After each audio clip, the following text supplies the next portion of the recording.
comenzamos casi sábado por FM Graffiti 87.9, viernes de 19 a 20 horas, en la ciudad de Mar del Plata. Vamos a saludar ahora a Pablo Aceto. ¿Qué tal, Pablo? ¿Qué se cuenta? Bueno, claramente se está acercando la primavera. Bueno, un saludo a todos primero, acá en el aire de Graffiti, y saben que el programa después lo pueden escuchar también por YouTube en la cuenta Prohibido Olvidar. Una semana que termina. La verdad que estamos viviendo tiempos eh, inéditos. Ayer el Tesoro de Estados Unidos interviene en el mercado de cambio argentino. Lo hace a través del Banco Santander, en un monto que está entre los 100 y 200 millones de dólares. Salió a comprar pesos argentinos para sostener el precio del dólar. Recordemos, bueno, hoy es feriado en la Argentina. El lunes es feriado en Estados Unidos.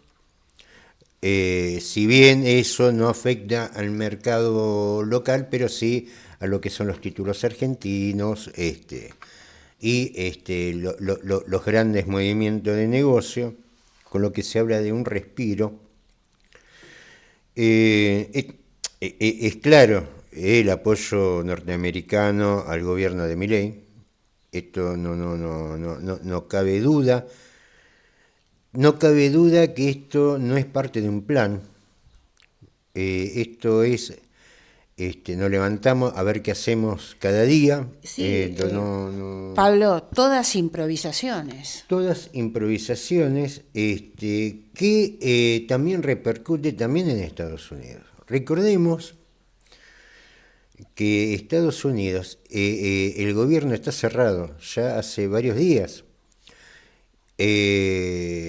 Hoy, bueno, hoy tienen rueda, el lunes no, pero hay hay trabajadores, por ejemplo, las Fuerzas Armadas, por ejemplo, la policía, empleados públicos, médicos, miembros de lo que es la estructura de un gobierno que no está cobrando sueldo, que está trabajando gratis.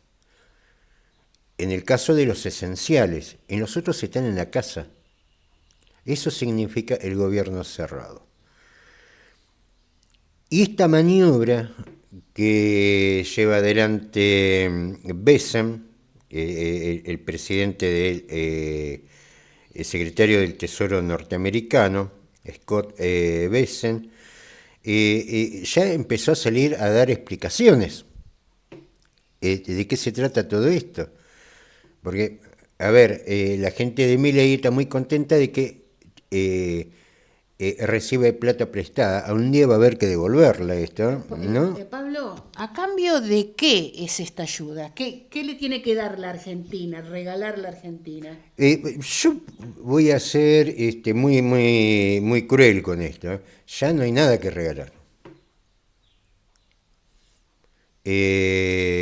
Los recursos energéticos, mineros, las vías navegables, controlan el sistema bancario, lo controlan desde el año 77, controlan desde el año 91 el comercio exterior argentino. Francamente no sé qué queda. Lo único que queda entregar, que fue lo que pidió Scott Bessent, es el campo argentino. De hecho, le pidió que le ponga retenciones. Así que también por ahí la gente del campo se empieza a dar cuenta cómo viene la mano. Pero lo notable de este programa económico que está llevando Milei, que es el mejor de la historia del universo y sistemas aledaños, como él define, Scott Bessent ¿Qué es lo que dice de esto? ¿Qué explicación le está dando a la prensa norteamericana sobre este rescate, que él dice que no es rescate? Dice, no queremos que Argentina sea un Estado fallido. ¿Perdón? Esto dice Scott Benson. No queremos que la Argentina sea un Estado fallido. Como si fuera una parte más del Estado No, norteamericano. Estado fallido es Estado que fracasó, se disolvió. Como, por ejemplo, el Imperio Romano, como, por ejemplo, Yugoslavia. Podríamos hablar de estados, lo que tenemos en una edad, recordaremos países que ya no existen. Estado fallido fue, por ejemplo, el Imperio Turco Otomano. Ahora quedó la República Turca con un pedazo mucho más chico. Un Estado fallido es el Imperio Austrohúngaro. Por ejemplo, la Unión Soviética no, porque los estados siguieron, se separaron. Lo que no existe es la Unión Soviética, pero los países, Rusia, Bielorrusia, Kazajistán, todos esos países existen, Ucrania. Ese no es pero, por ejemplo, el Imperio Austrohúngaro, no quedó nada, quedó en los libros de historia. Entonces, ¿qué es lo que dice Scott Benson para explicar? No queremos que la Argentina sea un Estado fallido, un Estado que desaparezca. ¿Es exagerado? Y yo no sé si es exagerado. Esto lo explica Scott Benson con una periodista de Fox, Laura Ingraham.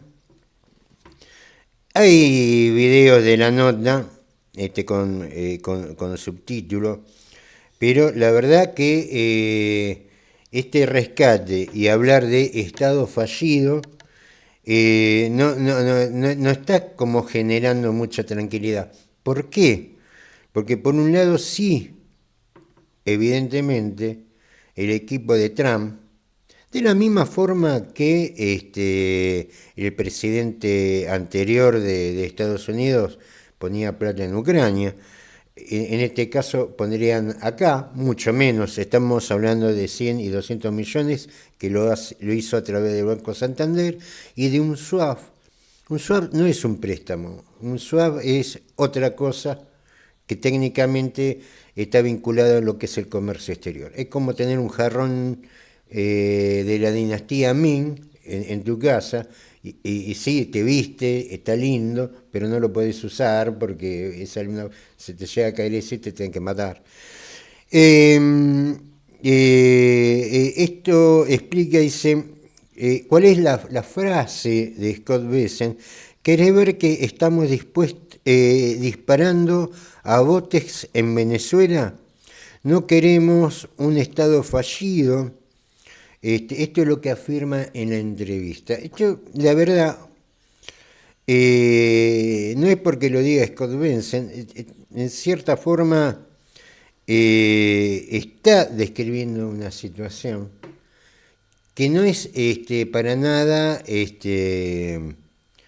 disparatada, y yo diría tampoco es exagerada. Yo una vez dije, lo han escuchado en el aire de Graffiti por Prohibido Olvidar, la definición de escuela, de Estado, es territorio, población, gobierno. Tenemos un gobierno, tenemos poca población, pero no gobernamos el territorio, porque el territorio está privatizado y en gran parte también endeudado, porque no solamente tenemos estas deudas, sino, por ejemplo, las deudas que nos van a dejar activo por activo, por ejemplo, en recursos como energéticos, como mineros. Esta es la situación. Seguramente el miércoles vamos a desarrollar con más amplitud, pero desde Estados Unidos los aliados de Milei están hablando no queremos que la Argentina sea un Estado fallido, es decir, un país que desaparezca. Bueno, Pablo, vamos a continuar ahora con la columna internacional de Carlos Juncos. Muy buenas tardes, estimados oyentes de Casi Sábado. Un cordial saludo para nuestros compañeros Gloria Álvarez, Pablo Aceto y Carlos Matos, con quienes realizamos este programa, que llega a ustedes todos los viernes a las 19 horas a través de la FM 87.9, Radio Graffiti, desde la ciudad de Mar del Plata, Buenos Aires, Argentina. Aquí comienza la columna internacional, en la voz de Carlos Juncos. Muy buenas tardes, estimados oyentes de la columna internacional para el programa Casi Sábado.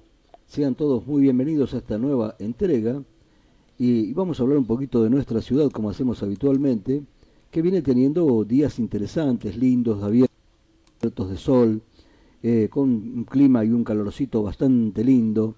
Pero bueno, en los últimos días se ha levantado bastante viento también. Muy bien, tenemos un problema técnico. Pero de todas maneras, Mar del Plata sigue siendo una ciudad maravillosa para vivir, para pasear, para visitar.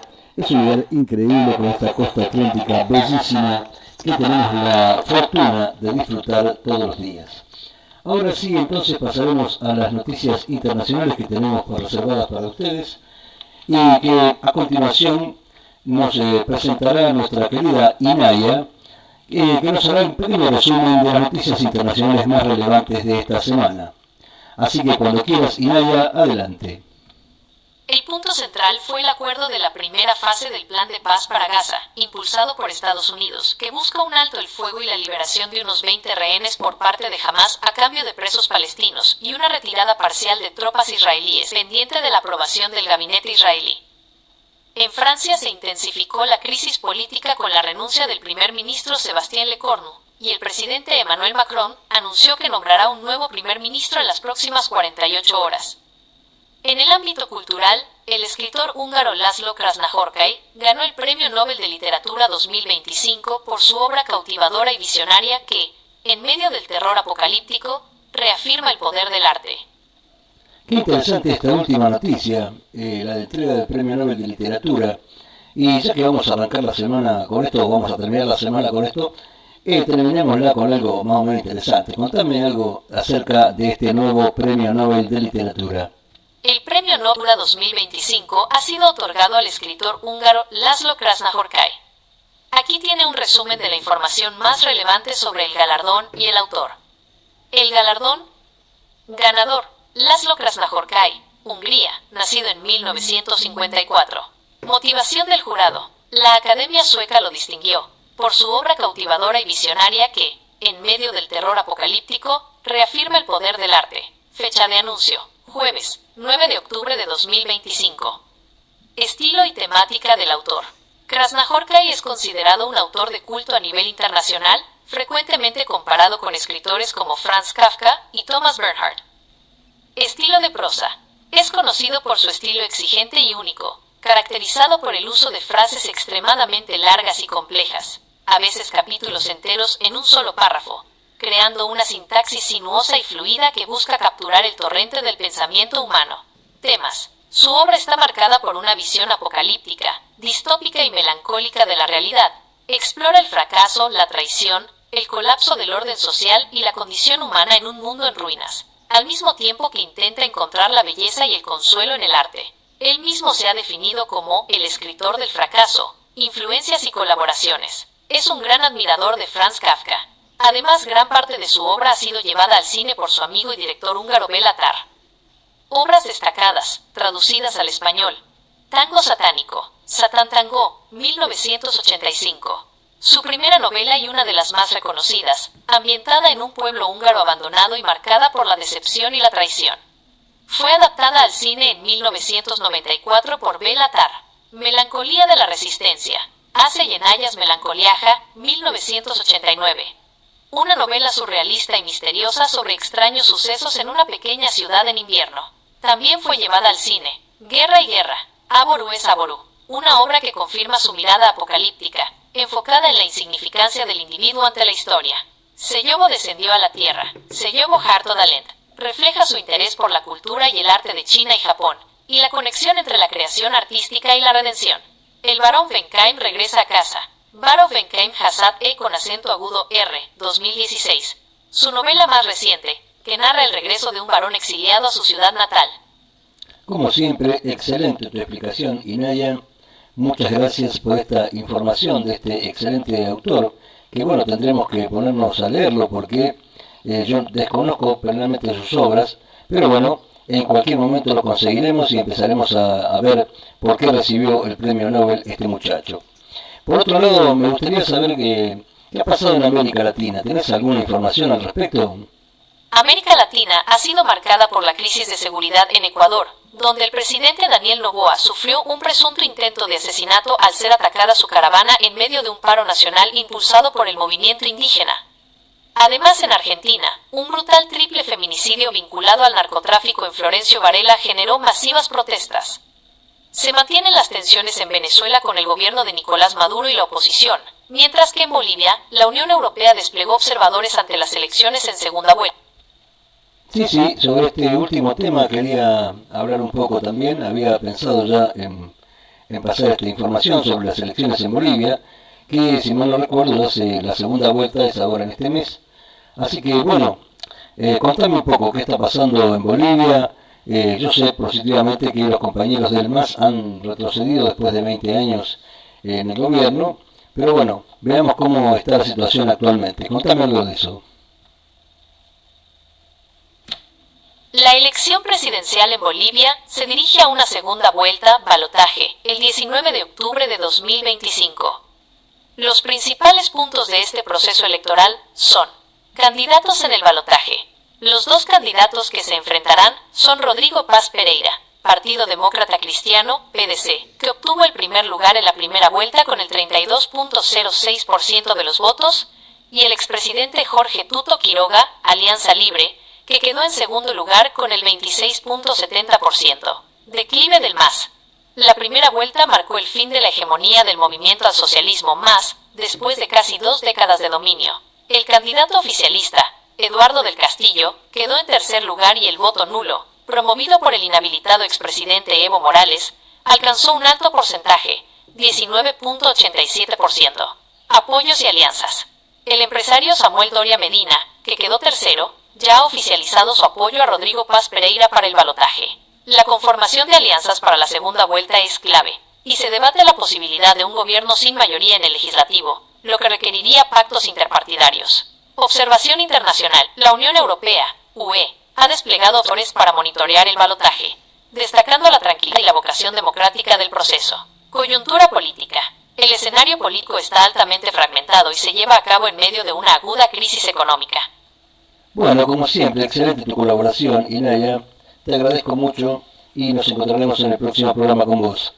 Como estamos hablando de las elecciones en Bolivia, no está mal decir algunas reflexiones al respecto, ¿no?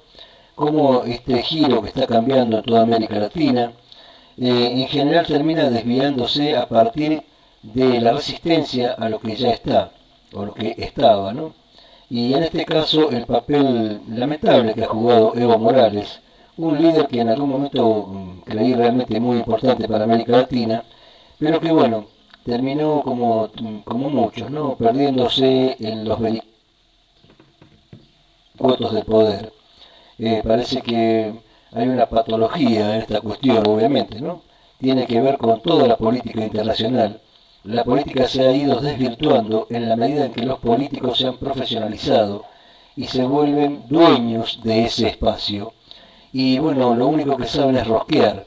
Entonces parece que no importa si son capaces o incapaces, las tranzas que hagan, los negocios que hagan, sino solamente rosquear para mantenerse indefinidamente en el poder, lo cual es un error y lo cual pone en tela de juicio al propio sistema, al sistema democrático, que hace tiempo que está en crisis, pero que viene actualmente teniendo una crisis de las más importantes, de las peores, porque se está poniendo en cuestión si realmente este sistema funciona o no funciona, si sirve o no sirve. cuando se mantenía en los términos originales, claro que servía. Pero bueno, han pasado muchísimos años y bueno, tal vez es hora de repensar este modelo y ver si hay una forma en la que realmente la población sea representada por alguien que los represente y no por un tipo desconocido que alcanza un cargo y nunca más se quiere de la silla. Creo que ahí está el nudo de la cuestión. Bueno amigos, como siempre, se nos ha agotado el tiempo, así que nada más que desearles un excelente fin de semana, que disfruten de la ciudad y nos encontraremos en el próximo programa. Muchas gracias, Carlos Juncos. La justicia federal decidió procesar a Héctor Guerrero, el gendarme acusado de herir gravemente al fotógrafo Pablo Grillo al dispararle un cartucho de gas lacrimógeno en la cabeza. El incidente ocurrió el pasado 12 de marzo durante una manifestación en defensa de los jubilados frente al Congreso Nacional en la ciudad de Buenos Aires. La jueza María Servini, a cargo del Juzgado Nacional en lo Criminal y Correccional Federal número 1, firmó el fallo que imputa a Guerrero por los delitos de lesiones gravísimas y abuso de armas, agravados por su condición de ser miembro de una fuerza de seguridad. El expediente judicial no solo se centra en la herida a Pablo Grillo, sino que también revela un patrón de uso indebido de la fuerza. El juzgado determinó que Guerrero efectuó el disparo que impactó en Grillo de manera prohibida y que además realizó otros 5 disparos con el mismo accionar irregular. Como consecuencia de esto, la jueza Servini ordenó el embargo de los bienes del gendarme. Este caso se suma a una serie de investigaciones sobre la actuación de las fuerzas de seguridad durante protestas públicas, reavivando el debate sobre los protocolos de uso de la fuerza y la protección de los periodistas y trabajadores de prensa. Hay algo que realmente llama la atención, que es la falta de capacidad de aprender. Ya lo vimos en su momento con Chocobar, los ensalzan, los palmean, qué bien que estuviste, y después los dejan solo frente a la justicia, igual que a Chocobar. Digo, también las fuerzas de seguridad, los integrantes, que son profesionales, también tienen que, tenés que cumplir una orden, cumplirla como dice el reglamento, porque después te dejaron solo. Acá tenemos otros 2 casos, porque no solamente se abrió este juicio, sino también al prefecto que le saca un ojo a un manifestante sí, que ocurrió en el mismo día, en el mismo acto, con 2 fuerzas distintas. Así que al final están procesados. ¿Y quién te va? Y ahora arreglátela solo. Me parece que la fuerza de seguridad, se supone que son profesionales en eso, tienen que empezar a ver y darse cuenta cómo son las cosas, ¿no? Recuerden que del golpe cívico-militar, y estamos hablando de generales, no de policías, los que están presos son los militares. Los civiles, los empresarios que estuvieron en el golpe, no. Sí, Pablo, pero vamos a hacer la aclaración de que este gendarme está bien procesado, ¿no? No, pero por supuesto, pero tienen que aprender. Porque de hecho, por eso se los procesa. Para que vean lo demás y aprendan. Pero aparentemente les cuesta aprender. Y hay que recalcárselo. Que después los sectores que se beneficiaron con Milei, de igual forma que los que se beneficiaron con el gobierno militar, están todos libres, campantes y gozando de gran prestigio. Y los policías y los militares, es decir, a los perros rabiosos, todos buscan sacrificarlos. Vamos a escuchar ahora una nota de Pablo Aceto en Cazador de Noticias. El plan Platita cambió de manos y de moneda. Pablo Aceto, dirigente del Partido Socialista Auténtico de Mar del Plata, Batán en Unidad Socialista, afirmó que el concepto de Plan Platita ha cambiado de manos y de moneda en Argentina. Comparación entre el Plan Platita de Massa y la platita en dólares de Milei. Aceto establece una comparación entre el plan de subsidios implementado durante la gestión de Sergio Massa como ministro de Economía y las políticas actuales, a las que llama en sentido figurado una versión de Plan Platita en dólares, bajo la administración de Javier Milei.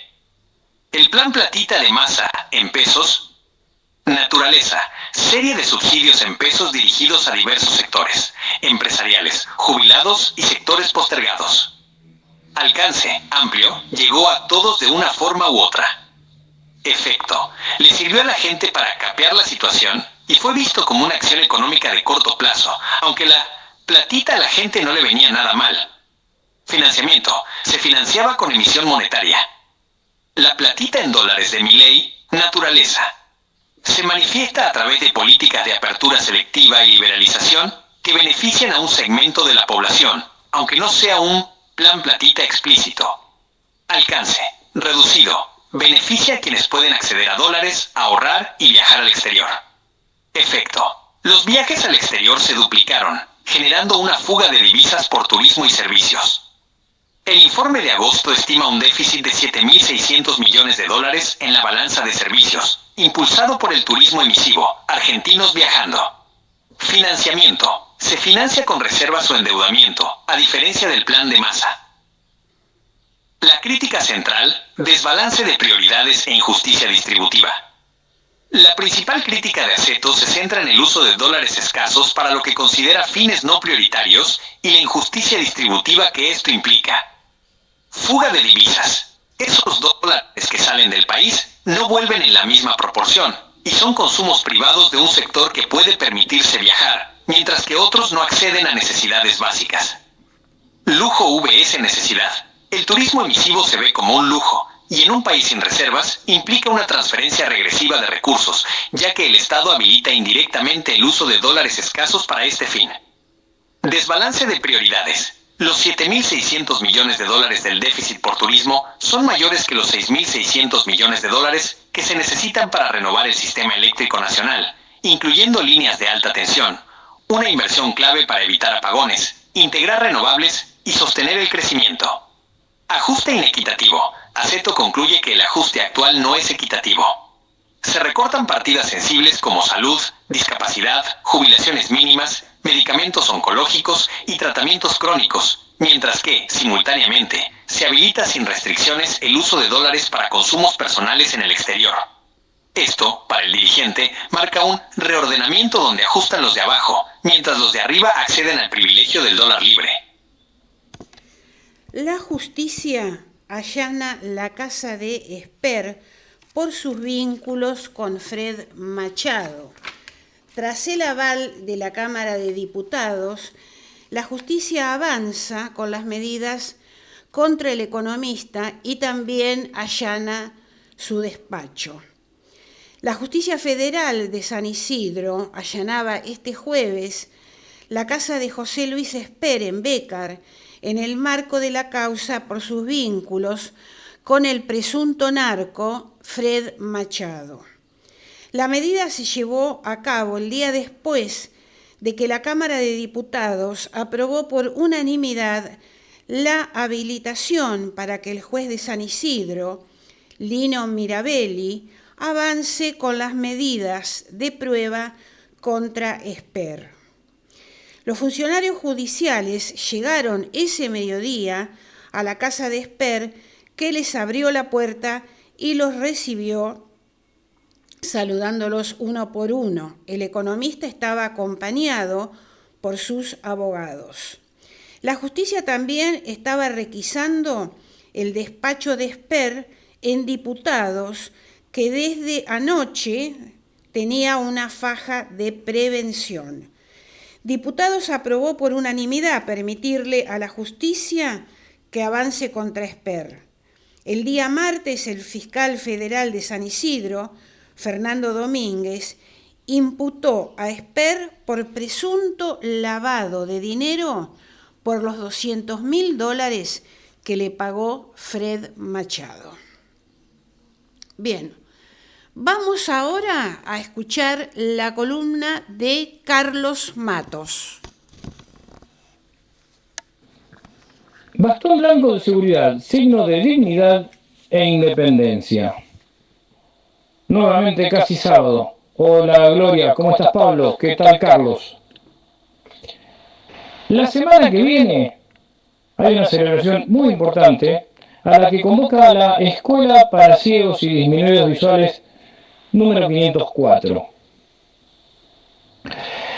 Esa celebración se llevará a cabo el 15 de octubre por la mañana. 15 de octubre en la Plaza del Agua a las 9:45. Está invitada toda la población. Sí, porque ese día se celebra el Día Mundial del Bastón Blanco de Seguridad. Ya hemos hablado en otras oportunidades el motivo de tal celebración, pero es bueno remarcar una vez más que el bastón blanco de seguridad da independencia, libertad y autonomía a las personas ciegas. El bastón blanco de seguridad tiene por objeto indicar, por su color blanco, a las personas que transitan que quien lo porta es una persona ciega. Si ese bastón blanco tiene una punta roja o franjas rojas, alternadas con el color blanco propio del cuerpo del bastón, indican que se trata de una persona sordociega. Hay otros bastones, como el bastón verde, que utilizan las personas con baja visión. Y los bastones verdes con punta roja indica que quien lo porta es una persona con baja visión y que también es sorda o con problemas auditivos. Volvamos al bastón blanco de seguridad.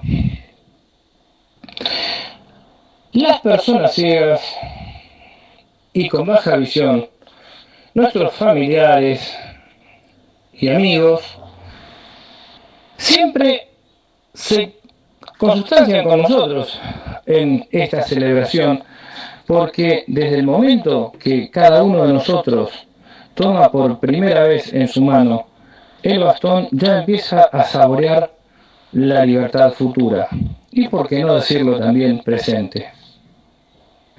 Es casi un paso iniciático. Yo recuerdo cuando a los 9 años el profesor de orientación y movilidad de la Escuela 504 puso por primera vez en mis manos un bastón de 4 tramos. Y me dijo, bueno, ahora hay que empezar a practicar. Los primeros pasos los di dentro de la misma escuela, rodeando el patio, aprendiendo a distinguir cada una de las baldosas, sus uniones y asperezas. Después fue utilizar el bastón por los pasillos. Claro, debemos contar que dentro de la escuela no se usa el bastón blanco. Los niños y niñas nos manejábamos en aquel momento ya prácticamente acostumbrados, conociendo el espacio. Pero a efectos de empezar el adiestramiento, lo hacíamos por supuesto dentro de un espacio conocido. Volvíamos al patio y esta vez ya lo encontrábamos lleno de obstáculos que debíamos detectar con el bastón y hacer una especie de improvisado slalom. Muy bien. Después de varias semanas, llegó el momento de salir a la calle. Entonces, esa tarde, con mucho entusiasmo, nos asomamos por la puerta de Bolívar 3431, donde en ese momento funcionaba la escuela 504 para ciegos y disminuidos visuales.